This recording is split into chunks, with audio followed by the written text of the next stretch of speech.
Comment faire une relance sans paraître être un gros lourdeau et en ayant de l'impact dans la conversation plutôt que en étant dans une posture basse où on court après un prospect.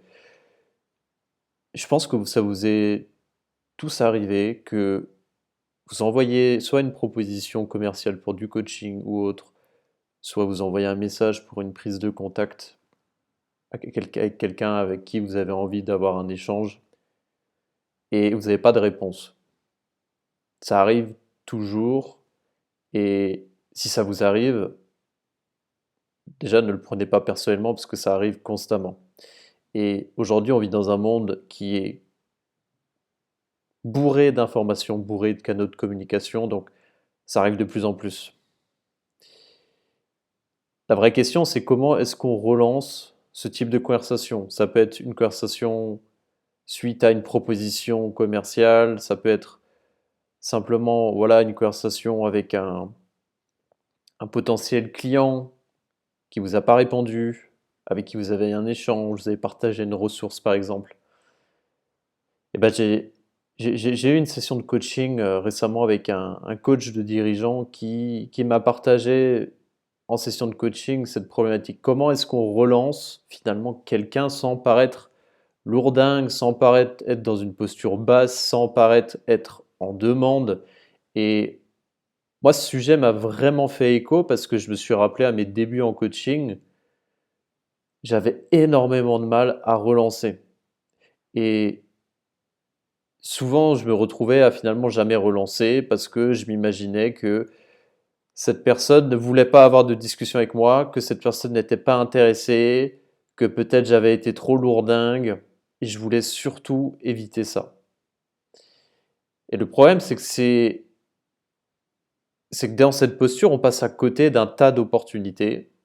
On passe à côté, d'au-delà d'opportunités business, d'opportunités de créer de la valeur et montrer à la personne qu'on qu'on est curieux de ce qui se passe dans sa vie et qu'on montre son engagement. Et donc, sincèrement, c'est pas vraiment une. Si vous vous retrouvez dans cette situation et vous n'osez pas relancer, déjà, première chose, c'est que vous passez à côté d'opportunités majeures. Maintenant qu'on a dit ça, c'est comment est-ce qu'on relance? Souvent, vous allez voir un tas de méthodes, de stratégies, de hacks pour faire des relances. Souvent, on peut lire utiliser l'humour, des fois des formules en particulier. Le but, c'est pas que j'ai pas envie de vous en parler ici parce que c'est pas le sujet, mais pour moi, le sujet est davantage du ressort d'une posture. La plupart du temps, quand on vous parle de relance, finalement, on va faire des relances dans une posture basse, consciemment ou inconsciemment. Une posture de je suis en train de te courir après.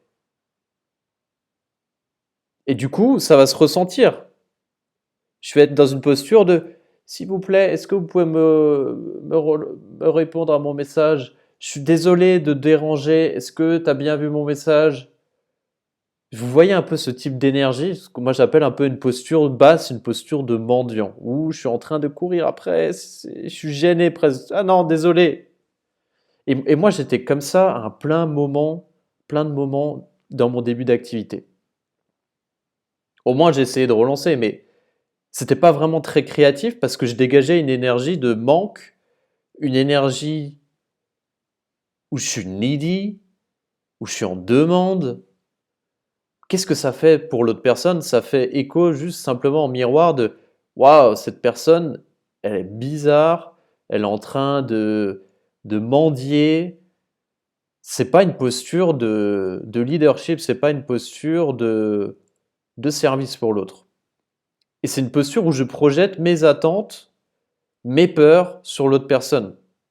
Alors qu'en réalité, je vais vous le dire, la plupart du temps, ce qui se passe, c'est que la personne ne vous a pas répondu parce que soit elle a ouvert le message pas au bon moment, soit peut-être que votre message initial n'était pas suffisamment clair, soit elle a vu votre message, elle est passée à autre chose.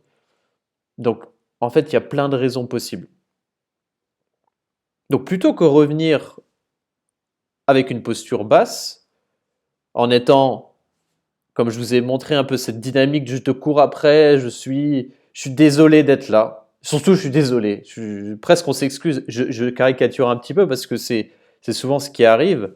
Je vous invite à être dans une posture un peu différente où vous assumez pleinement que vous êtes en train de relancer cette personne et vous le faites d'une façon où vous apportez de la valeur à l'échange, vous apportez de la valeur à la conversation, vous apportez de la valeur à la potentielle collaboration, que ce soit pour du coaching, la formation, peu importe. Et il y a un tas de façons de faire, mais ça, c'est dans l'idée de soyez pas gênés, soyez très fiers de relancer parce que vous savez que c'est au service de cette personne et que c'est important pour elle, elle vous en a parlé et vous avez vraiment envie de discuter avec elle ou vraiment envie de bosser avec elle et montrer à cette personne par votre engagement que peut-être que vous avez déjà réfléchi au projet. Imaginons que vous avez fait une proposition pour du coaching en entreprise avec quelqu'un. Peut-être vous pouvez faire une relance créative en partageant les idées que vous avez déjà eues. Bah tiens, par rapport à notre discussion, j'ai pensé à ça, ça, ça. On n'en avait pas parlé, mais j'aimerais qu'on commence à creuser ça. Ok, génial. Autre façon de relancer, c'est partager une ressource. Tiens, j'ai repensé à notre échange qu'on avait au sujet de ton coaching. J'ai vu passer un livre qui pourrait vraiment t'être utile. Tiens, je te le partage. Vraiment être dans une posture de je suis en train de nourrir la relation, je suis en train de donner, je suis en train de nourrir la potentielle collaboration ensemble et je suis totalement détaché du résultat. Une autre façon de relancer aussi, c'est de finalement relancer et d'utiliser peut-être la non-réponse comme un sujet potentiel de coaching. Moi, ça m'arrive souvent. J'aime souvent creuser cet angle-là. Je donne un exemple, ça m'est arrivé récemment. Une personne à qui j'ai fait plusieurs relances, j'ai pas eu de réponse, pourtant on avait une bonne conversation, etc. J'ai relancé encore une deuxième fois, elle m'a répondu, ok, super, content d'avoir de tes nouvelles, voici où j'en suis, je t'ai pas répondu parce que, Euh, Alors que justement, un de ces sujets principaux qu'on avait évoqué, qui était l'objet de sa demande de coaching, c'était le fait d'être sur tous les fronts, de ne pas réussir à choisir ce qui est prioritaire, s'éparpiller dans un FOMO constant.